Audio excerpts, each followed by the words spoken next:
दुर्जनांना राखावे, दुर्जनांना ठेचावे, हा शिवरायांचा बाणा होता. तो त्यांनी हयातभर पाळला. शिवराय एका जहागीरदाराचे पुत्र होते.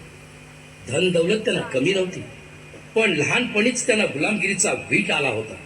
आपल्या देशात आपले राज्य व्हावे, प्रत्येकाला आपापल्या धर्माप्रमाणे वागता यावे, सर्वांना सुखासमाधानाने जगता यावे, मराठी भाषेला स्वधर्माला मान मिळावा, यासाठी शिवरायांनी बलाढ्य शत्रूशी झुंज देऊन स्वराज्य स्थापन केले.